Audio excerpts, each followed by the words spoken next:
नमस्कार दोस्तों, स्वागत है आपका एक नई कहानी में। और यह कहानी बहुत ही इंटरेस्टिंग होने वाली है, तो इस कहानी को पूरा जरूर सुने। इतना कुछ कह दिया बुआ ने, आप एक बार बात तो करती। मधुमक्खी का छत्ता है यह औरत, अपनी औकात दिखाई है इसने हम लोगों को। अब इस कीचड़ में कौन हाथ डाले। रहने दे गुंजन, जाने दे इसे।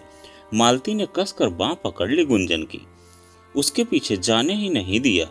अवाक थी गुंजन, कितना झूठ सच कह दिया मीरा बुआ ने। इतना सब कि वह हैरान है सुनकर और देखकर। आप इतना डरती क्यों है चाची, जवाब तो देती। डरती नहीं हूं मैं गुंजन, बहुत लंबी जबान है मेरे पास भी और जवाब भी, मगर मुझे और भी बहुत काम है करने को। यह तो आग लगाने ही आई थी, आग लगा कर चली गई। कम से कम मुझे इस आग को और हवा नहीं देनी। अभी यहाँ झगड़ा शुरू हो जाता। शादी वाला घर है, कितने काम हैं जो मुझे देखने हैं। अपनी चाची के शब्दों पर भी हैरान रह गई गुंजन। कमाल की सहनशीलता है चाची में। इतना सब मीरा बुआ ने कह दिया और चाची बस चुपचाप सुनती रही। उसका हाथ थपक कर अंदर चली गई और वह वहीं खड़ी की खड़ी रह गई। यही सोच रही है, अगर उसकी चाची की जगह वह होती तो अब तक वास्तव में लड़ाई शुरू हो चुकी होती। चाची घर के कामों में व्यस्त हो गई और गुंजन बड़ी गहराई से उनके चेहरे पर आते जाते भाव पढ़ती रही। कहीं न कहीं उसे वे सारे के सारे भाव वैसे ही लग रहे थे जैसे उसकी अपनी माँ के चेहरे पर होते थे जब वे जिंदा थे। जब कभी भी बुआ आकर जाती थी, पापा कई कई दिन घर में क्लेश करते थे। चाचा और पापा बहुत प्यार करते हैं और अपनी बहन से, और यह प्यार इतना तंग, इतना दमघोटू है कि उनमें किसी और की जगह ही नहीं है। मीरा कह रही थी, तुमने उसे समय से खाना नहीं दिया, नाश्ता भी देर से देती थी और दोपहर का खाना भी।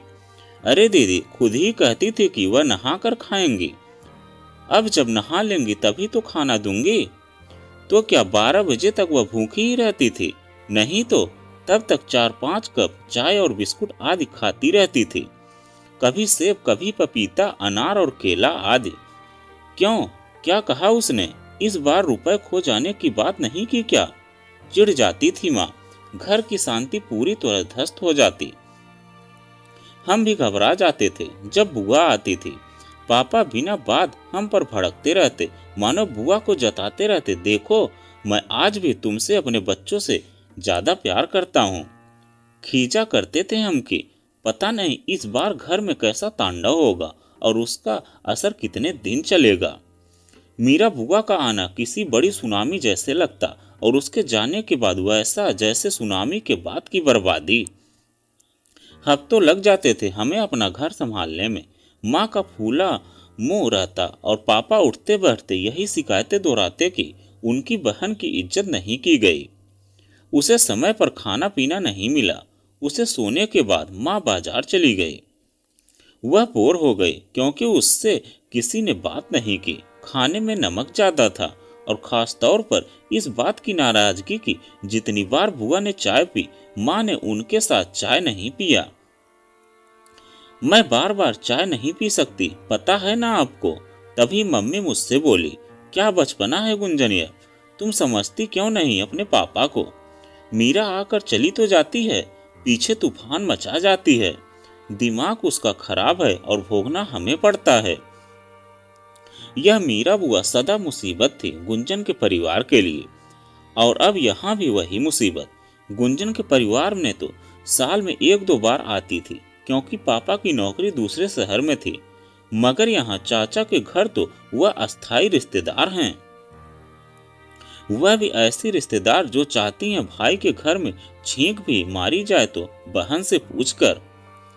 6 साल पहले इसी तरह के तनाव में गुंजन की माँ की तबीयत अचानक बिगड़ गई थी और अचानक उनकी मृत्यु हो गई। माँ की मौत पर सब सदमे थे और बुआ की वही राम कहानी। गुंजन और उसका भाई तब हॉस्टल से घर आए थे। माँ की जगह घर में गहरा सोने था और उसकी जगह पर थे पापा और बुआ के चोचले। चाची रसोई संभाले थी और पापा अपनी लाडली बहन को। पापा, क्या आपको हमारी माँ से प्यार था? कैसे इंसान हैं आप, हमारी माँ की चिता भी ठंडी नहीं हुई और बुआ के नखरे शुरू भी हो गए। ऐसा क्या खास प्यार है आप भाई बहन का, क्या अनोखे भाई हैं, जिसे अपने परिवार का दुख बहन के चोचलों के सामने नजर ही नहीं आता। क्या बक रहा है तू?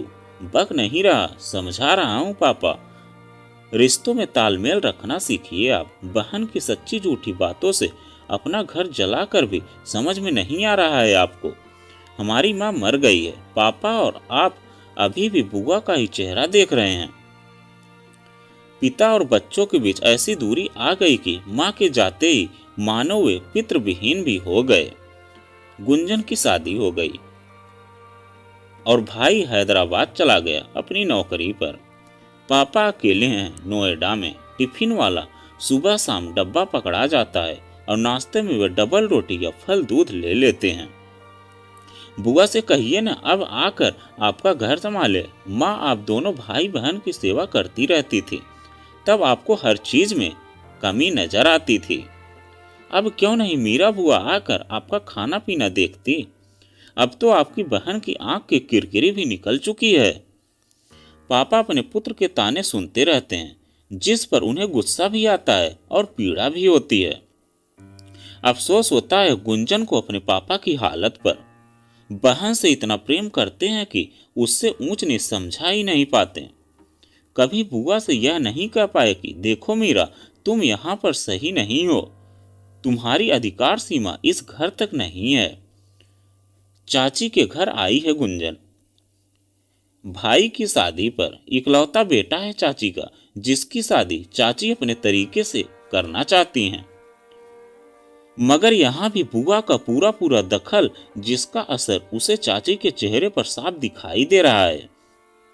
समझ सकती है गुंजन चाची के भीतर उठता तनाव। डर लग रहा है उसे कहीं अति तनाव में चाची का हाल भी माँ जैसा ही न हो।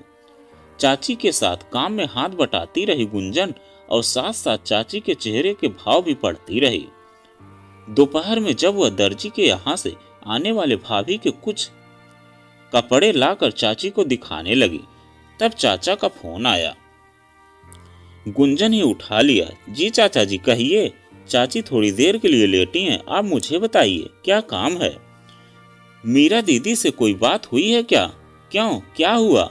उनका फोन आया था, नाराज थी, कह रही थी वह घर गई थी, उसकी बड़ी बेइज्जती हुई है। बेइज्जती हुई? बेइज्जती क्या मतलब? यह सुनकर अवाक रह गई गुंजन। आगे पीछे देखा उसने, कहीं चाची सुन तो नहीं रही हैं। झट से उठकर दूसरे कमरे में चली गई और दरवाजा भीतर से बंद कर लिया। हाँ चाचा बताइए क्या हुआ? क्या कहा चाची के बारे में मीरा बुआ ने? बेइज्जती कैसे हुई? क्या बात हुई? यह तो उसने बताया नहीं, बस इतना ही कहा। वाह चाचा आप भी कमाल के हैं। बुआ ने चाबी भरी और आपका बोलना शुरू हो गया, वो भी पापा की तरह। चाबी के खिलौने हैं क्या आप? 62 की उम्र हो गई और अभी तक आपको चाबी के स्वभाव का पता ही नहीं चला। बहन से प्रेम कीजिए, मायके में बेटी का सम्मान भी कीजिए, मगर अंधे बनकर नहीं। बहन जो दिखाए उसी पर अमल मत करते रहिए। गुंजन के भीतर का आक्रोश ज्वालामुखी सा फूका, गला भी रुध गया। हमारी माँ भी सारी उम्र पापा को सफाई ही देती रही कि उसने बुआ की सेवा में कोई कमी नहीं की, मगर पापा कभी खुश नहीं हुए। आज हमारी माँ नहीं है और पापा अकेले हैं। इस उम्र में आप भी क्या पापा की तरह ही अकेले बुढ़ापा काटना चाहते हैं? आई थी आपकी बहन और बहुत अनाप शनाप झूठ सच सुना कर गई है। चाची ने जबान तक नहीं खोली, कोई जवाब नहीं दिया कि बात न बढ़ जाए। शादी वाला घर है, उस पर भी नाराजगी और शिकायतें। आखिर मीरा बुआ चाहती क्या हैं? क्या उनका आपका घर भी उजाड़ना चाहती हैं? आप अपनी बहन की जबान पर लगाम नहीं लगा सकते तो न सही, हम पर तो सवाल मत उठाइए। चाचा एकदम से चुप हो गए। कान के साथ लगा फोन, मगर जबान मानो तालू से जा चिपकी थी। बुआ से कहिए अपनी इज्जत अपने हाथ में रखें। जगह जगह उसे सवाल बनाकर उछालती फिरेंगी तो जल्दी पैरों में आ गिरेंगी। कल को आपकी बहू आएगी, यह तो उसे भी टिकने नहीं देगी। चाची और माँ में सहन शक्ति थी, जो कल भी चुप रही और आज भी। हमारी पीढ़ी में तनाव पीने की इतनी क्षमता नहीं है, जो सदियों सदियों बढ़ती ही जाए। बुआ का कभी किसी ने अपमान नहीं किया, और अगर अपना सांस लेना भी उन्हें पसंद नहीं तो ठीक है, आप उसे समझा दीजिए हमारे घर न आए, क्योंकि हम चैन की सांस लेना चाहते हैं। फोन काट दिया गुंजन ने और धम से पलंग पर बैठ गई। इतना कुछ कह देगी उसने कभी सोचा भी नहीं था। तभी चाची दरवाजा खोलकर अंदर आई। क्या हुआ गुंजन, किसका फोन था? तेरे ससुराल से किसी का फोन था, वहां सब राजी खुशी है न बेटी? क्या दामाद जी का फोन था? नाराज हो रहे हैं क्या? उसका तमतमाया चेहरा देखकर डर रही थी मालती। शादी से 10-15 दिन पहले ही चली आई थी न गुंजन, चाची की मदद करने के लिए। हो सकता है ससुराल में उसे कोई असुविधा हो रही हो। मन डर रहा था मालती का। मैंने कहा था ना, मैं अकेली जैसे तैसे सब संभाल लूंगी। तुम इतने दिन पहले आ गई, उन्हें बुरा लग रहा होगा। नहीं चाची, आपके दामाद ने मुझे खुद भेजा है आपके यहाँ आपकी मदद करने के लिए। आप ही तो हैं हमारी माँ की जगह। उनका फोन नहीं था, चाचा का फोन था। बुआ ने शिकायत लगाई है कि तुमने उसकी बेइज्जती की है और तुमने अपने चाचा को भाषण दे दिया क्या? यह जो ऊंचा ऊंचा कुछ बोल रही थी, क्या उन्हें ही सुना रही थी? मैं भी तो घर की बेटी हूं ना। क्या सारी उम्र बुआ की ही जबान चलेगी? घर की विरासत मुझे ही तो संभालनी ही है। कल वह बोलती थी, आज मैं भी तो बोलूंगी। वह अवाक थी। मालती चाहती है हर काम सुख चैन से बीत जाए, मगर लगता है ऐसा नहीं होगा। मीरा सदा अड़चन डालती आई है और सदा उसकी ही चली है। इस बार भी वह अपनी हर जिद मनवाना चाहती है। वह जरा जरा सी बातों को खींचकर कहानी बना रही है। डर लग रहा है मुझे गुंजन, पहले ही मेरी तबीयत ठीक नहीं है। इस औरत ने और तंग किया तो पता नहीं क्या होगा। आवेग में चाची का हाथ कांपने लगा था। उच्च रक्तचाप की मरीज है चाची। गुंजन के हाथ पर फूलने लगे चाची का कांपता हाथ देखकर। उसकी माँ का भी यही हाल हुआ था। अगर यहाँ भी वही कहानी दोहराई गई तो क्या होगा? इसी घबराहट में गुंजन ने चाचा को डॉक्टर के साथ घर आने के लिए फोन कर दिया। नजर चाची पर थी, जो बार बार बाथरूम जा रही थी। डॉक्टर साहब आए, पूरी जांच की। फिर डॉक्टर साहब ने कहा, तनाव मत लीजिए, काम का बोझ है तो खुशी खुशी कीजिए ना। शादी वाला घर है, बेचैनी कैसी है? बेटी की शादी थोड़ी ना है जो समधन का डर है। बेटे की शादी है। चाचा बोले, बेटे की शादी है, इसी बात की तो चिंता है। सभी रूठे रूठे घूम रहे हैं। सबकी मनमानी पूरी करते करते ही समय जा रहा है। फिर भी नाराजगी किसी की भी कम नहीं हुई है। आपका दिमाग खराब हो गया है क्या, जो दुनिया को खुश करने चले हैं? बाल सफेद हो गए और अनुभव अभी तक नहीं हुआ। 62 साल की उम्र तक भी अगर आप नहीं समझे तो कब समझेंगे? मजाक भी था पारिवारिक डॉक्टर के शब्दों में, और सत्य की कचोट भी थी। चाचा के शब्दों पर तनिक गंभीरता से बात की डॉक्टर साहब ने। अपनी सामर्थ्य और हिम्मत से ज्यादा कुछ मत कीजिए आप। गिले शिकवे अगर कोई करता भी है तो उसका भी चरित्र देखिए ना आप लोग। जिसे कभी खुश नहीं कर पाए उसे उसी के हाल पर छोड़ दीजिए। पहले आप अपना घर देखिए, अपने परिवार की प्राथमिकता देखिए। जो न जीता है न ही जीने देता है, उसे जरा सा दूर रखिए। कहीं न कहीं तो एक रेखा खींचिए ना। गुंजन चुपचाप सब देखती सुनती रही और चाचा के चेहरे के हाव भाव भी पढ़ती रही। डॉक्टर साहब दवाएं लिख कर दे गए और चाची बुदबुदाई, मुझे कोई दवा नहीं खानी, बस यह औरत मेरे घर से दूर रहे। मेरी बहन है वह, तो बहन की जबान पर लगाम लगाइए चाचा। आपके ही अनुचित लाड़ प्यार की वजह से यह दिन आ गया कि चाची बुआ को यह औरत कहने लगी हैं, पापा की तरह आप भी बस वही भाषा बोल रहे हैं। स्याह करे सफेद करे, मैं कुछ नहीं कहूंगा क्योंकि वह मेरी बहन है। यह घर तभी तक घर रहेगा जब तक चाची जिंदा हैं, और कोई बुआ को चाय पानी पूछता है तब भी वह तब तक है जब तक चाची हैं। आपको भी अपनी बहन के ताने सिकवे तभी तक अच्छे लगेंगे जब तक उनको सहने वाली आपकी पत्नी जिंदा है। जिस दिन चाची नहीं रहेंगी, देखना आपकी यही बहन कभी देखने भी नहीं आएगी कि आप भूखे सो गए या कुछ खाया भी था। यह कहकर रो पड़ी थी गुंजन। हमारे पापा का हाल देख रहे हैं ना आप। अब बुआ वहां क्यों नहीं जाती? जाए ना, रहे उस घर में जहां साल में 6 महीने इसी बुआ की वजह से दिन रात मनहूसियत छाई रहती थी। अच्छा खासा तनाव हो गया। उस शाम चाची की तबीयत से परेशान होकर गुंजन खो चुकी अपनी मां को याद कर करके खूब परेशान रही। ऐसा भी क्या अंधा प्रेम जिसे रिश्ते में तालमेल भी रखना न आए। भावी दूल्हा यानी चाचा का बेटा भी बहन की हालत पर दुखी हो गया। उस रात गुंजन पर थोड़ा तो खा लेना, उसने मनुहार की। देख लेना बुआ का दखल एक दिन यहाँ भी सब तबाह कर देगा। कैसी औरत है यह जो भाई का सुख नहीं देख सकती। तुम तो मेरा सुख देखो ना गुंजन। मुझे भूख लगी है। आज कितना काम था ऑफिस में, क्या भूखा ही सुलाना चाहती हो? हल्की सी चपत लगाई भाई ने उसके गाल पर।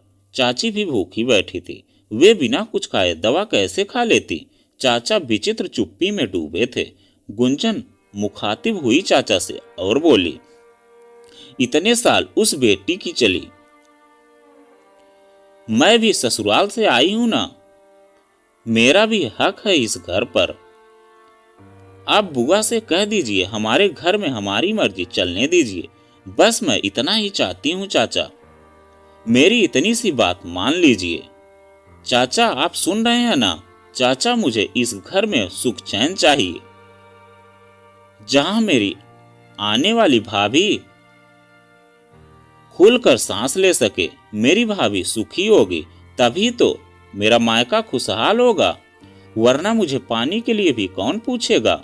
जरा सोचिए, मेरा घर मेरा ससुराल है जहां मेरी मर्जी चलती है। यह घर चाची का है, यहाँ चाची को जीने दीजिए और बुआ अपने घर में खुश रहे। बस और तो कुछ नहीं मांग रही हूं मैं। गर्दन हिला दी चाचा ने। पता नहीं सच में या झूठ मूठ में सबने मिलकर खाना खा लिया। तभी पता चला सुबह 7 बजे वाली गाड़ी से गुंजन के पिता आ रहे हैं। गुंजन का भाई बोला, मैं शाम को ही बताने वाला था, मगर घर में उठा तूफान देखकर मैं यह बताना भूल गया। ताऊ जी का फोन आया था, पूरे 7 बजे मैं स्टेशन पहुंच जाऊं उन्हें लेने के लिए। कह रहे थे घुटने का दर्द बढ़ गया है, इसलिए वे सामान के साथ प्लेटफार्म नहीं बदल पाएंगे।